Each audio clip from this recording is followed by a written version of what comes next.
We are now moving on to our next story, which, oh dear. You know, we got to go ahead and give Kim Iversen a shout out here because she's really been killing it in reference to like her content, but also interviews. And she will interview anyone, whether she agrees with them or not. And recently, she interviewed Marianne Williamson, and there are three pieces of this interview that I want to highlight. This first piece here, Kim is actually asking her. Make sure I got my notes here. Yes, Kim is blah blah blah. Kim is actually asking her if she does not win, is she going to endorse Joe Biden, and is she going to tell her supporters to vote for Joe Biden so that we don't get Donald Trump? Listen to this. So before I want to get into a lot of the policy issues, and we're going to definitely dive into those. But before I want to kind of do one last roundup on this whole DNC and Biden debacle. In the end, when they say Joe Biden's the guy, he's the nominee, he's the person on our ticket. Last time they required, or I believe they required all of you to say Joe Biden's the guy, I support you. Was there a piece of paper that you all had to sign? There's nothing like that. There never was last time. And I endorsed Bernie when I dropped out. So would you be endorsing Joe Biden if it comes down to it and it's Joe Biden and let's say Donald Trump wins the GOP nomination? Are you going to say, I back Joe Biden because you don't want Donald Trump to win? I don't think I owe it to anybody to. Hold on. Sorry, I hit it a little too soon there. There we go. Hey, Joe Biden's the guy, I support you. Was there a piece of paper that you all had to sign? There's nothing like that. There never was last time. And I endorsed Bernie when I dropped out. So would you be endorsing Joe Biden? So I'm a little bit surprised by that because I could have sworn there is a pledge that they do have to sign. Like someone sent me that form before that says like they will endorse the eventual nominee of the Democratic Party. I mean, I've been told this multiple times by different people. So I don't know about that, Marianne. I'm very cautious of that. Eric, if you can find that form, let me know. But let's go on. And if it comes down to it and it's Joe Biden and let's say Donald Trump wins the GOP nomination, are you going to say, I back Joe Biden because you don't want Donald Trump to win? I don't think I owe it to anybody to answer that question. This is what I know. That's a problem. For Marianne to say that she doesn't think she owes it to anyone to answer that question, that's a problem. Because, listen, after Bernie Sanders 2 election cycles in a row, the first time losing and telling you to vote for Hillary Clinton, the second time dropping out early and telling you to vote for Joe Biden, I think the people are owed an answer to that question. And I think it's a mistake to say that you don't owe anyone a response to that question. Because people do have the right to know. People have the right to know, especially if they're donating to your campaign, if they're supporting you. They have the right to know if this is actually going to be a waste of their time to donate to you. They have a right to know if you're in it to fight all the way or if you're only going to fight if you get elected. They have the right to know if you're going to tell them to go ahead and go back into the corporate Democrat establishment that you are running against. The people do have a right to know that. So to say you don't owe anyone a response to that question, I think that's disingenuous and I think that's unfair to your supporters. Let's go on. Boy, I tell you. I'm sure you and millions of us will do whatever we feel we can do to keep the fascists out of the White House. That's my commitment. My commitment is not to my party. My commitment is to my country. And but if the commitment is not to the party and the commitment is to your country, then don't you owe the people a response in reference to whether or not you're going to endorse Joe Biden or tell the people to vote for Joe Biden? Because to say that you don't owe the people a response, that's actually showing people that you are committing to the party. You are committing to the party because you're afraid to, if you're afraid to go against the Democratic Party in the end, are you really committing to the people? Let's continue. Where that aligns with the interests of the party. Yeah. Who are the fascists? Fascists are those who believe that the power of the state, particularly the power of the state when it is combined with corporate power, actually should override the dictates of democracy as they are illuminated and elucidated both in our Declaration of Independence and in our Constitution. Okay, so let me explain why Kim asked that question. This is my assumption here. Because Marianne just said we're going to stop the country or fascism from taking over the country. We're going to stop the fascists from taking over the country. So Kim's asking that question because in a way, can't you say the same thing about Joe Biden, that he's also fascist? You know, Dr. West and I had this conversation as well. The first time I interviewed him, not the recent time, but the first time I interviewed him, I told Dr. West, I disagreed with him that I did think that Joe Biden was also a fascist. I do think that Joe Biden has shown examples of authoritarian control. We can say the mandates, can't say more much than that on this platform, but he has shown signs of that. We can go back to the crime bill. We can go back to some of the things that he's implemented in reference to legislation. We can talk about how he prevented or refused to allow Anita Hill's witnesses to testify against Justice Thomas. We can talk about all those things. So that's why Kim is asking this question, because honestly, like, she's leading her into, okay, well, then what do you think about the Democratic Party? What do you think about Joe Biden? State power, corporate power, over the power of the individual, over the power of a representative democracy. Is our current president a fascist then? What by I that tell you? definition? Not in my think mind. so? Listen, no. I mean, there are things he does that I like, some things he does that I don't like, but no, I don't think Joe Biden is a fascist. No. But by that definition, it sounds to me like the Democratic establishment would be fascists. I mean, they certainly, both sides, both parties are basically two cheeks of the same ass. You know, they're both very right. They're corporatists and they're bought out, and they're not catering to the will of the people. They're catering to the will of their donors, which are the large corporations. So wouldn't that make them all fascists? And that's why Kim had her define that word. Now listen to this response. No, I don't believe that. I believe that there is, first of all, I think that there's degree. Second of all, obviously there's a struggle at the heart of the Democratic Party now, just like there's a struggle at the heart of the Republican Party. I think that there are high-minded conservative and high-minded liberal principles.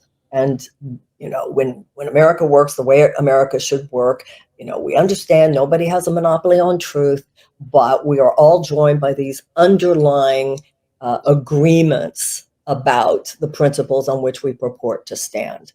And then there are those who do not respect those principles. But the corporatists, to me, and the corporatists definitely are headquartered in both parties, but I think the corporatists in the Democratic Party, like I said before, they seem to have a recognition that there's a lot of suffering going on out there, and they seek to assuage it. They seek to alleviate the stress. They seek to alleviate the pain on the periphery, but they will not challenge the underlying corporate forces that make the return of all that pain inevitable. But that doesn't mean necessarily to me that they're fascist. When people start saying you can or cannot teach this course in school, when people say you cannot have an undocumented worker in your car or in your home, that's a felony. When you start telling librarians what they can and cannot have on their shelves, when you start telling people what they can or cannot read, then you're getting over into fascism at that. But what about telling people what they can or cannot put into their own body? You see, it's easy to point out, like, when we mention like fascism, it's easy to point out the things that are happening or more so pushed on the right in reference to the censorship, the textbooks, like all the kind of thing. It's easy to point those things out. But when I mention something like the mandates that happened, isn't that a form of authoritarianism? At least it is to me. Like, if I'm thinking about it, what about that? Now, Kim gets into that. Unfortunately, I can't. I hate YouTube. I can't play that part on YouTube because they do mention the V word. So I have to be careful. But I'm going to go to another clip here as well. But Kim is very, very smart here. Kim is very smart. That's why, notice how she led into the question. She said, do you think that we have fascism? How do you define it? Oh, okay. Do you think that Joe Biden is one? So she had Marianne define it first and then point to Joe Biden. And then Marianne gave examples. And I'm sorry, that same example can be applied to some of the things that has happened under the Biden administration. You may not agree with it. You may not agree. Like, some people, are pro-mandate. But that still doesn't mean it wasn't fascist. And I think people really need to think about that. Now, I want to go to a second part in that interview as well, when they start to talk about the embargo in Cuba. So now we're getting into foreign policy. So brace yourself for this one. Here we go. Of course, we should have healthy relationships to Cuba. And I also think, whether it comes to Cuba or any other country, I think Americans, the average American. Let me go back just a little bit when she asked the question. There we go. Whoops, I hope I didn't go back to her. So let's now talk and move on to foreign policy, since you bring it up with Latin America. Many of the disastrous foreign policies that the United States enacted in Latin America sort of created these crises that now end up at our border. Let's talk about that. So first, let's touch on Cuba. Interestingly, some new reports have come out that Cuba is going to be hosting this secret Chinese spy base to spy on the U.S. Now, John Kirby came out and said, I've seen the report. I don't think it's really that accurate. It's not really true. But it's interesting because, Cuba is one of those countries that we still have. We've sort of eased relations a little bit over the last few years, but not much. They're still under hefty embargo by the United States. The people are not able to thrive. They're right there, right off the shore of Florida. What would be your Cuba policy? Get over it.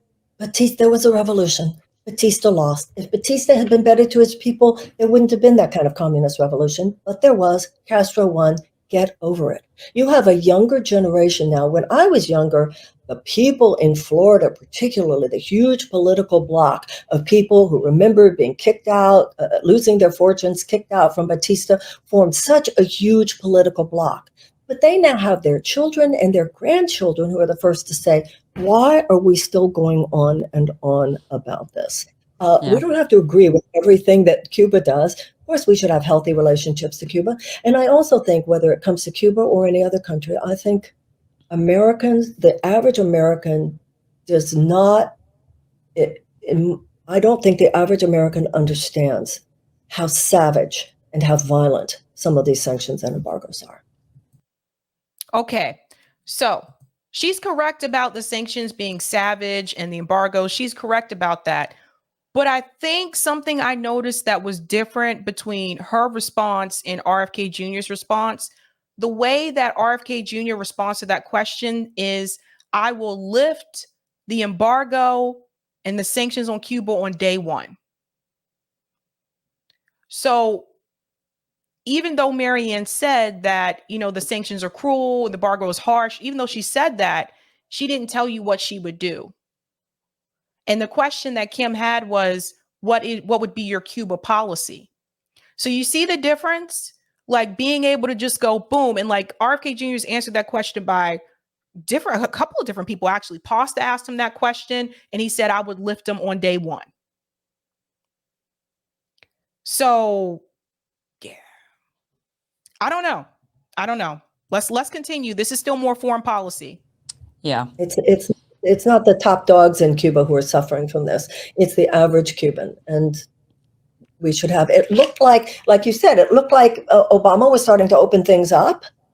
And this is another area where everybody assumed that once Biden came in, because you had some good things done by Obama, and then Trump went, closed-hearted, mean-spirited, and you thought, oh, well, Biden will fix that. And then quite a few areas he has not. I think that's the difference. I didn't think Joe Biden would fix those things.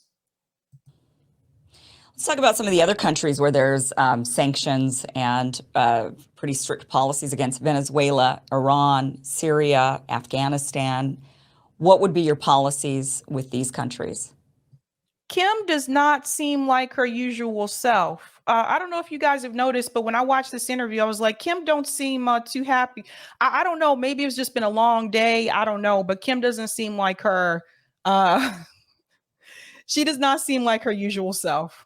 I have noticed. Well, name a country. Let's start with Afghanistan. We still are sanctioning them. You know, we ended the war as far as troops on the ground, but have continued Once to again, bomb them with drones and sanction them and hold them back from money. It's not hurting the top dogs at the Taliban. It's hurting the average Afghan. Give them that money. We failed. We failed spectacularly. Own it. Do the right thing. Venezuela. Maduro just recently went and visited Saudi Arabia. Maduro's not a great guy. I don't know why she starts to cut her off here before she finished what she was saying. But I'm glad that Marianne did say that about Afghanistan. I know she's had takes on Afghanistan before that were not too great, that we need to stay there for the women and the children. I think she realized that wasn't good. So she, had retracted that tweet. But we get into Venezuela, and this is always a touchy one. I feel no affection for Maduro. I can't imagine that anyone does, actually. But when it comes to the sanctions against the Venezuelan people, it's that we need to. The paradigm itself is not working. The Venezuelan people are suffering. For us to contribute, the whole idea originally was, well, see what'll happen is that we'll put these sanctions in these countries and it will make their people really angry at their governments and then they will rise up. No, it's the opposite, because these people know who is doing this to them. They know that it's not Maduro. I mean, I'm not naive about Maduro, and I think many people in Venezuela are not pleased with him, but they know what American sanctions are doing. So, no, I do not believe that that's a way to deal with Maduro. What about Syria with Bashar al-Assad? Recently there was a situation with the drone in Syria, right? And the Russians had shot down, there was a Russian drone, I think, and it killed an American. And Biden came out and he said, we handled it.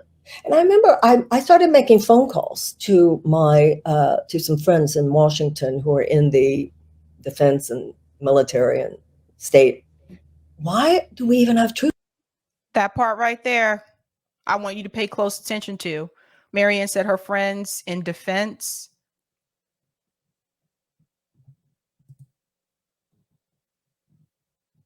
Just keep that in mind. I said in Syria, nobody can even tell you. Nobody can even tell you. So once again, nothing that we're doing there is working. So I don't see how either our being there in any way, shape, or form is helping people in Syria. But what would you do? And I think that this is, especially with a country like Syria, like it's just, I've seen the videos numerous times, people living in the rubble. The kids are starving. I've seen the video. They're really difficult to watch if you have not seen them. And if you have difficulty watching some of those infomercials that will come on late at night where they're starving kids in Africa, if that makes you a little too squeamish, don't watch those videos, because it's really sad, like what you see that's happening to like the children in Syria. And for me, it's just like, I get it. What we're doing is not working, but what would you do? How would you fix it? Like, so for example, like, would you ask the US government to give some type of restorative aid to Syria to help? Like, it's ruined, like completely ruined. I say the same thing for Yemen. It's ruined, destroyed. The people living there are going to continue to breathe polluted air. The air quality is terrible because of the military activity that has happened there. I mean, it's so much that goes into this. And I think that's the important thing. I'm glad that Marianne understands that what has been happening, what the military has been doing there is not working, but what would she do? And I think that's the important piece as well. when we look at these countries, and if you feel, Maduro, Bashar al-Assad, let's say the Ayatollah in Iran, or whoever it might be, if they're bad leaders, let's say you believe that their ethics, their morals are completely counter to what the United States stands for our type of democracy and freedoms. Should the United States, with you in charge as president, should the United States do something to these leaders? So you're saying you don't like the sanctions, that's just hurting the people. Do you believe there should be some sort of stance or policy or way to sort of wrangle these leaders in order to behave the way that the United States wants them to behave? And an example of that is the US going into countries before and removing leaders that they've had in charge, right? Like Saddam Hussein is a good example. And we saw what happened after they removed Saddam Hussein. That gave rise to ISIS because he wasn't there to keep those groups in check. So that's how ISIS was able to rise up. So listen to Marianne's response. Well, there is such a thing as standing on our own values, of course. None of us should be naive about some of these people, but let's take an example of Iran. So with Obama, there was the nuclear deal.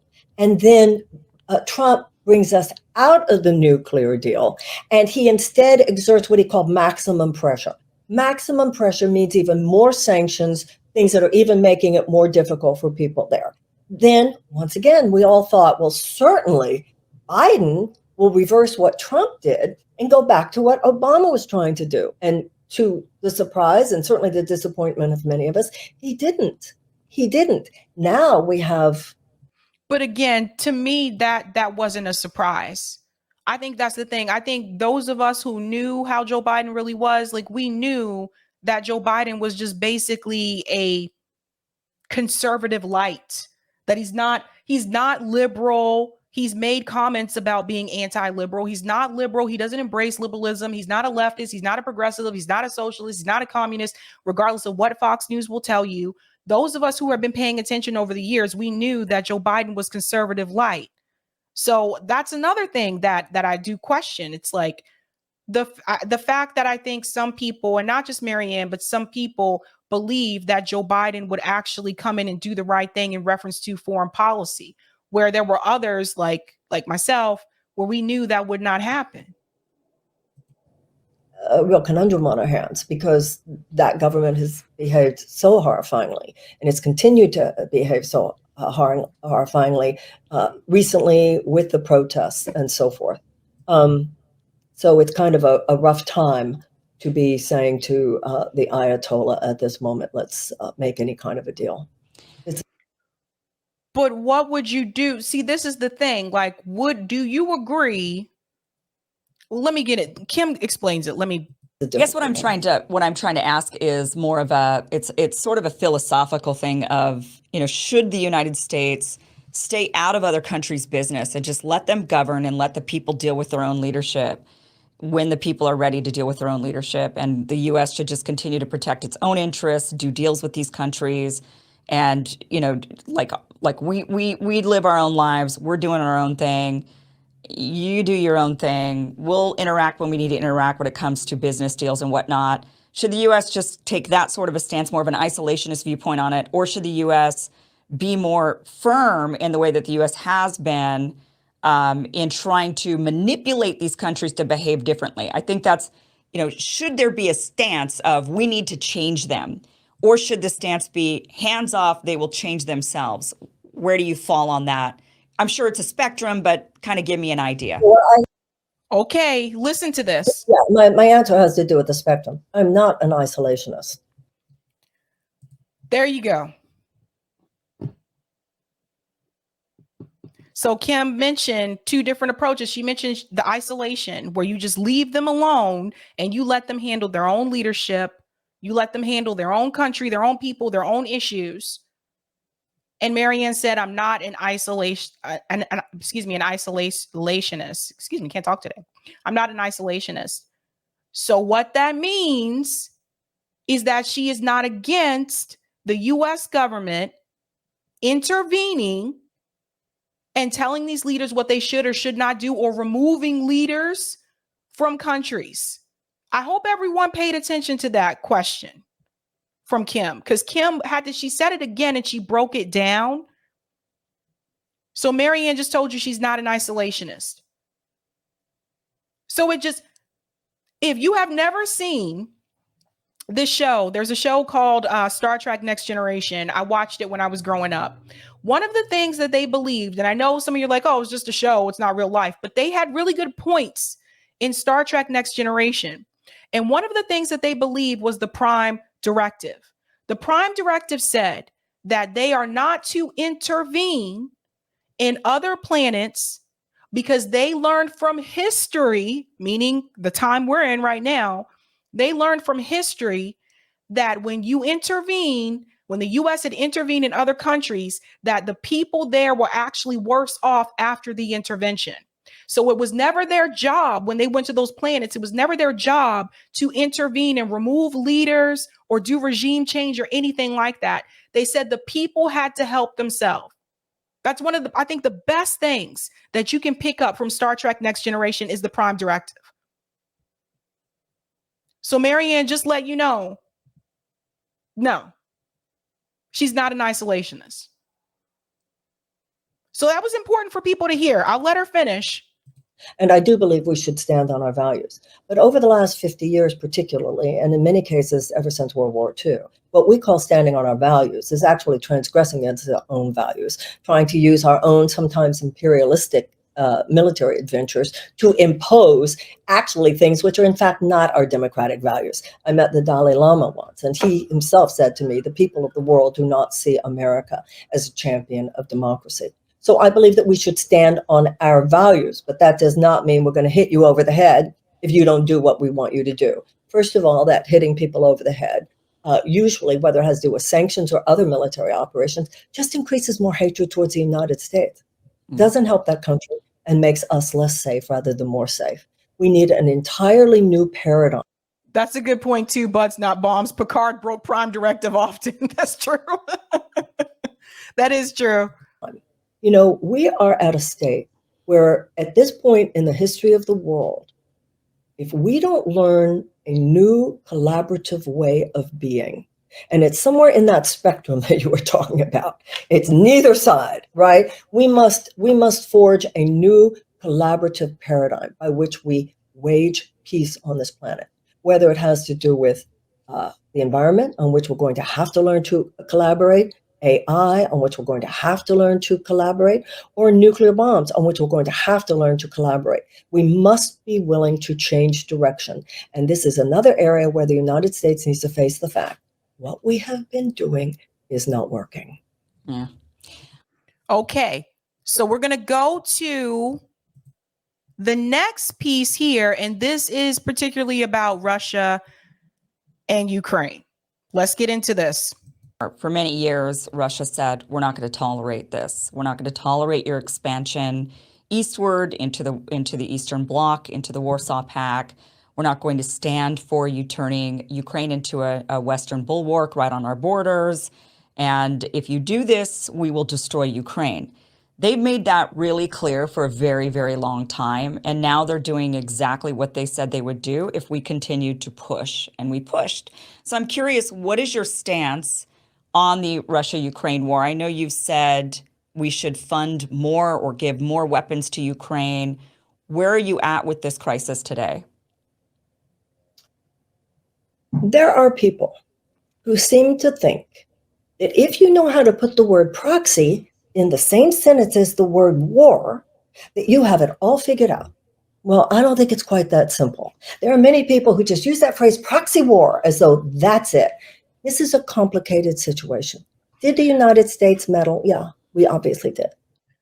I don't think it's that complicated. And I do think that's kind of funny that she mentioned the whole proxy war thing, that they have it all figured out. I don't think people are saying, I haven't heard anyone say that they have it all figured out, but I do think it is important to explain to people that it is a proxy war and what that actually means. I think that's important for people to understand.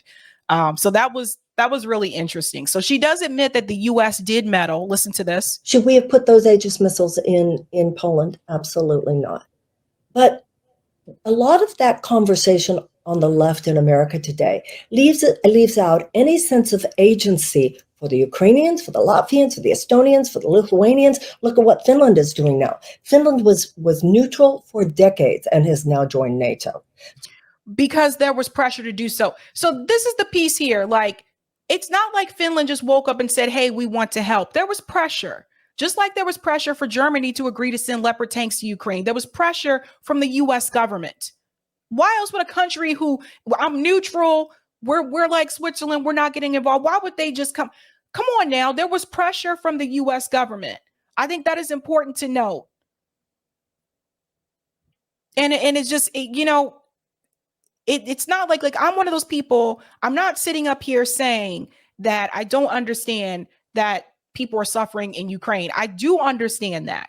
And I feel sorry for those people, and I feel sorry for people in Russia. But I think the problem here is that I don't hear a call for peace. I don't hear a ceasefire. When I interviewed Dr. West, he said he called for it on day one. RFK Jr. in other interviews said call for it on day one. Negotiate peace. Like that's a no-brainer to me. That's just a no, just boom, just throw that right out there. That's it. We don't need long stories. Let's go on. I'll wrap this up here. So I do not buy the picture that Ukrainians aren't people. They're somehow cardboard cutouts, and they have simply done what we told them to do. This is not the United States removing Mossadegh and putting in the Shah of Iran. I don't believe that that's what 2014 was. I believe that if you look at the way the Ukrainians are fighting right now, Kim, the kind of spirit that those people are showing, that doesn't come from people who are just working at the behest of the U.S. State Department. Some of those people have been forced to fight, though, including 14-year-old boys, including like kids. Like some of those people have been forced to fight. And I think it is somewhat naive to sit here and pretend like, yes, was Russia wrong for invading? Yes, but I think it's naive to sit here and pretend like they weren't provoked. This is one thing I think like Jill Stein like really gets this right, because we've talked about this on the show multiple times. But Jill Stein, when I was at the anti-war rally, her speech really hit the nail on the head when she said, yes, it was wrong for them to invade Ukraine. She said, but we cannot sit here and pretend like Russia was not provoked. It just, you cannot leave that piece out, I think. So and I also resent people saying like, they're the pro-peace candidate if they haven't figured out how we got here. No, excuse me. We all agree on how we got here. No, people aren't saying they're a pro-peace candidate because they figured out how we got here. People are saying they're a pro-peace candidate because they're saying they are anti-war, because they are saying that they're anti-intervention, because they're saying they're anti-imperialist, because they're against these wars and they don't want to fund these wars anymore. I don't have anybody saying that so-and-so is a pro-peace candidate because they understand the war with Russia and Ukraine. No, we're saying they're a pro-peace candidate because they're telling us they're anti-war. There's a big difference between the two. I just don't, it is very simple here. Either you're calling for some type of peace and ceasefire, or you're just playing along with this.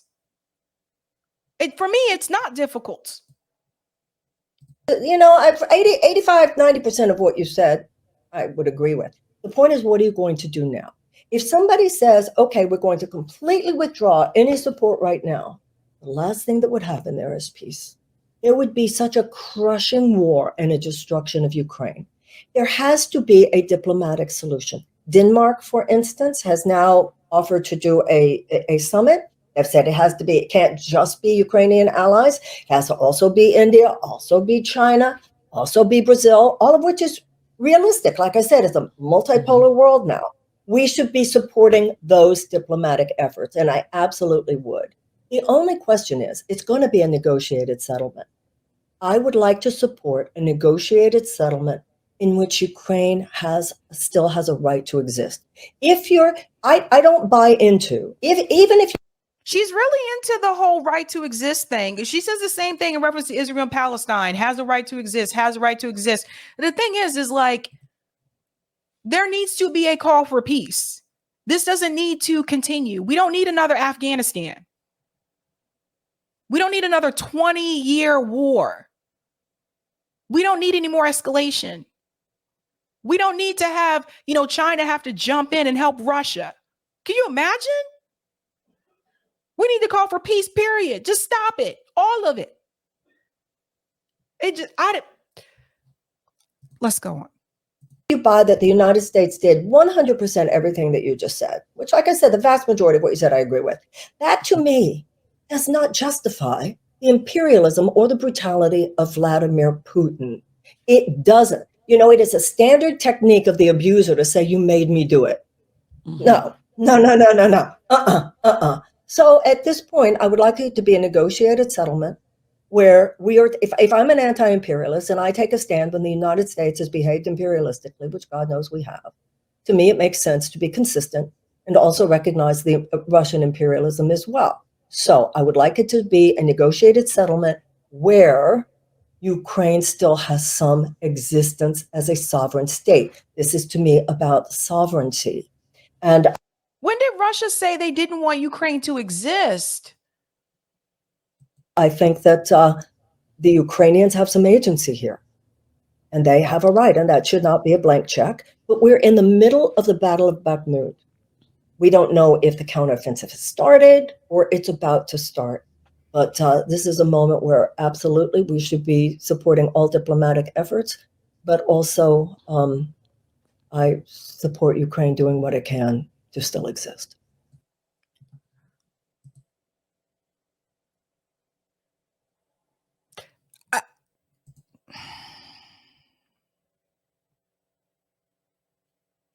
I can't say this enough, but I still feel like she does not have this issue correct. I still feel like she struggles with this issue, and so many people have explained it to her. Like, I feel like I don't know, I don't know what else to say, but I feel like this particular issue, she still doesn't have it. And you can tell, like with Kim, I don't know, maybe Kim was having,